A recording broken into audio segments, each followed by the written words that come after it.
मैं दिलीप कुमार सिंह आप सभी का स्वागत करता हूं। प्रणाम। आज मैं चौथे अध्याय में आपके सामने उपस्थित हूं। आज मैं सूर्यवंश के बारे में थोड़ी चर्चा करना चाहूँगा, जो कूर्मवंश का एक भाग है। प्राचीन काल में सूर्यवंश और चंद्रवंश ये प्रमुख राजवंश हुआ करते थे। एक बहुत बड़ी खापें थी दो कूर्मवंश की, और जो नागवंशी भी एक खाप थी, लेकिन वो उन लोगों में उतनी बड़ी राजवंश उन्होंने स्थापित नहीं कर पाए। हाँ, छोटी छोटी स्थापना बहुत सारे की, लेकिन जो प्रमुख राजवंश थे वो सूर्यवंश और चंद्रवंश थे। तो आज हम सूर्यवंश के बारे में थोड़ी चर्चा करना चाहेंगे। आज मैं एक पुस्तक लेके बैठा हूँ। पुस्तक मैं आप सभी को दिखाना चाहूँगा, जो कि आचार्य श्री रविलाल सिंह जी द्वारा लिखा गया है, जिनका जन्म 8 दिसंबर 1949 को हुआ है। और इसमें लिखी गई एक एक बातें 100% सही है। इसको बोला जाता है अकाट्य है, इसको काटा नहीं जा सकता है। ये पुस्तक को ध्यान से देखिए। पुस्तक का नाम है वैदिक साहित्य में राजर्षि कूर्म। ये आचार्य श्री रविलाल सिंह जी हैं। वैदिक साहित्य में राजर्षि कूर्म इनका नाम है, और पुस्तक का।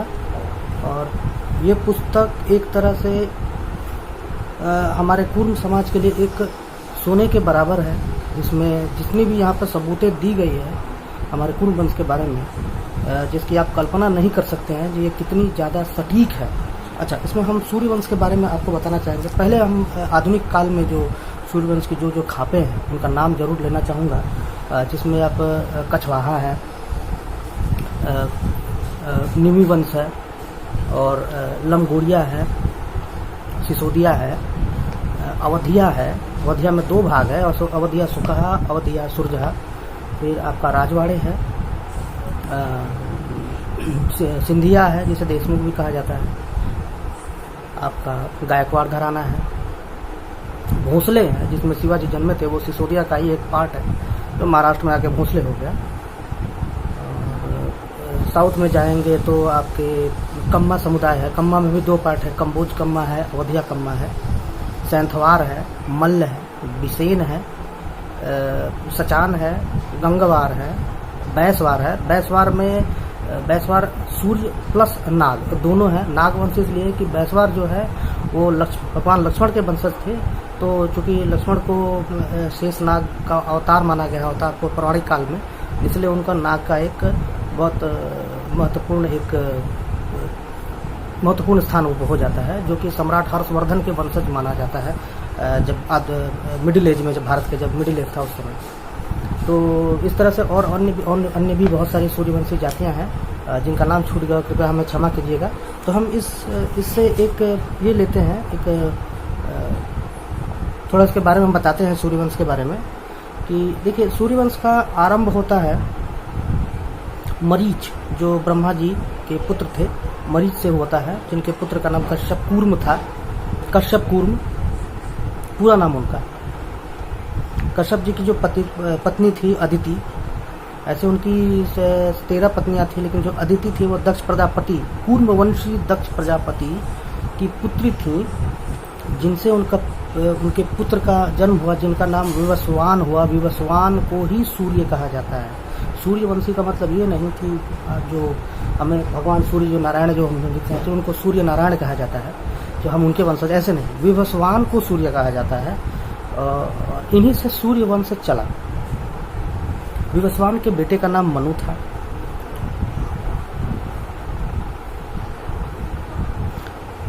जिनका नाम श्राद्ध देव भी कहा जाता है। मनु को श्राद्ध देव भी कहा जाता है।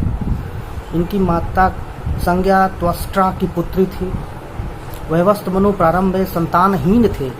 इसके बाद भगवान वशिष्ठ ने मित्रा वरुण यज्ञ करवाया, जिससे वैवस्त अर्थात राजा श्राद्ध देव मनु की पत्नी श्रद्धा से 10 पुत्र, याद रखिएगा, सूर्यवंश के 10 पुत्र हुए, जिनसे पूरा समस्त सूर्यवंश चला।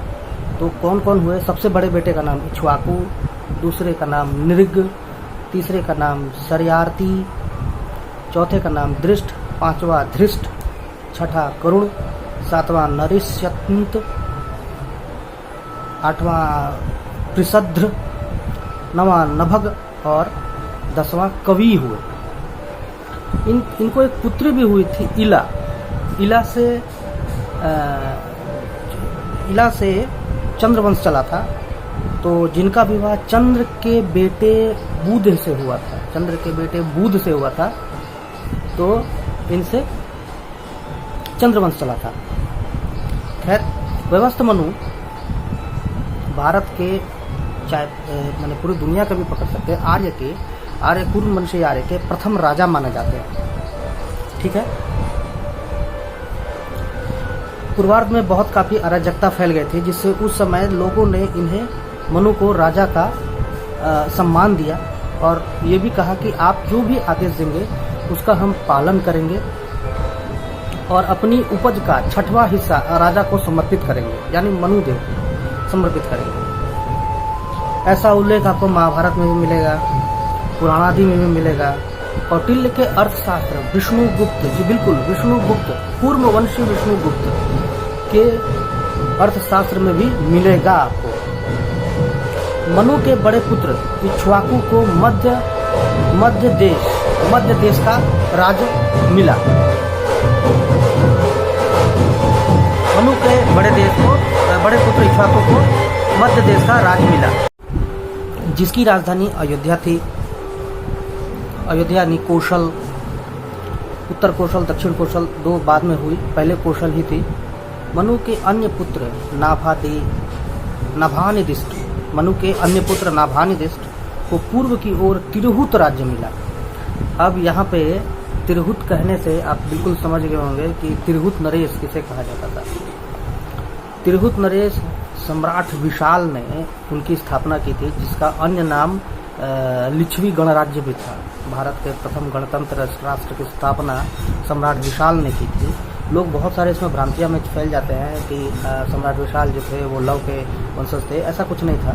सम्राट विशाल लव के वंशज नहीं थे, वो सूर्य वंश से थे, लेकिन उन्होंने इक्ष्वाकु के जो पुत्र थे नाभानिदिष्ट, इक्ष्वाकु के पुत्र नाभानिदिष्ट से उनका जन्म, उनकी वंशावली पूरी चली। लिच्छवी गणराज्य के जो ईसा पूर्व 1000 वर्ष पूर्व, ईसा से 1000 वर्ष पूर्व का माना गया है। इससे पुराना भी हो सकता है, अभी खोज उस पर पूरी तरह से चल रही है पुरातत्ववेताओं की, वो पूरी कंप्लीट नहीं हुई है। इसी वंश में आगे चल के राज सम्राट विशाल हुआ, जैसा कि मैंने कहा, जिससे वैशाली नगर बसाया गया। यह प्रनगरी का अवशेष बिहार के मुजफ्फरपुर जिले के ग्राम बसाड़ में पाए जाते हैं। इस वंश का वर्णन मार्कंडेय पुराण में भी आपको मिलेगा। अच्छा, तिरहुत नरेश का एक और चीज था कि ये ब्राह्मणवाद के सख्त खिलाफ थे। ब्राह्मणवाद कहने से आप बिल्कुल समझ गए हैं हम लोग। ब्राह्मणवाद कहने से ये होता है कि आडंबर युक्त दुनिया से ये अपने आप को बचाते थे और लोगों को भी जागृत किया करते थे कि आडंबर मुक्त दुनिया से दूर रहिए, वैदिक दुनिया में आइए। ये कपोल कल्पित लोग जो गाथाएं बाद में जो लिखी गई पुराणों में, बहुत सारा जोड़ के यानी एक तरह से हिंदू धर्म का सर्वनाश कर दिया गया, सनातन धर्म का। ठीक है, हम लोगों ने किसी को धर्म का ठेकेदार नहीं बनाया था। जिन्होंने धर्म का ठेकेदार बन के खुद अपने आप को धर्म का ठेकेदार बना लिया, जिन्होंने पूरे सनातन धर्म को बर्बाद किया, उनको चेतावनी है, कृपया वैदिक धर्म को फिर से पुनर्जीवित कीजिए। आप लोगों ने बहुत सत्यानाश किया है सनातन धर्म का और इतने टुकड़ों में कर दिए। खासकर आप लोग पूर्ण वंश विरोधी हैं। आपने पूर्ण वंश क्षत्रियों को ऐसे जगह पर पहुंचा दिया है कि वो आपस में ही लड़कट मर पड़े। ठीक है, मैं बहुत दुख होता है इस चीज़ को लेके मुझे है, लेकिन कुछ किया नहीं जा सकता है। ये आपके ऊपर है, आपके विल पावर के ऊपर है। जितना जल्दी आप संभल जाएं, हम सभी पूर्ण वंशी क्षत्रियों को बोलेंगे, जितना जल्दी आप संभल जाएं उतना ही अच्छा होगा। अच्छा, मनु के पुत्र शर्यार्थ ने अनार्थ में अपना राज्य स्थापित किया, जिसकी राजधानी कुशस्थली या द्वारिका थी। मनु के पुत्र कणुष ने, जिसको बघेलखंड राज्य बनाया, जिसके कारुष राज्य भी कहा जाता है। ये पुत्र शक्तिशाली राज्यों के संस्थापक हुए। सूर्यवंश के राजा इक्ष्वाकु के कई पुत्र हुए, जिन्होंने पृथक राज्यों की स्थापना की। मैं एक चीज़ और भी आगे आपको बोलूँगा, इसमें आप सभी को थोड़ा शॉक्ड हो जाएंगे और शॉक्ड होना भी चाहिए, मैं बताऊंगा वो क्यों आप शॉक्ड होंगे। बड़ा पुत्र भिक्षुकी अयोध्या की गद्दी पे बैठा, जबकि छोटा पुत्र निमि ने मिथिला को राजधानी बना पृथक राज्य स्थापित किया। एक अन्य पुत्र का नाम दंडक था। अच्छा, निमि वंश, मैंने निमि नाम लिया अभी।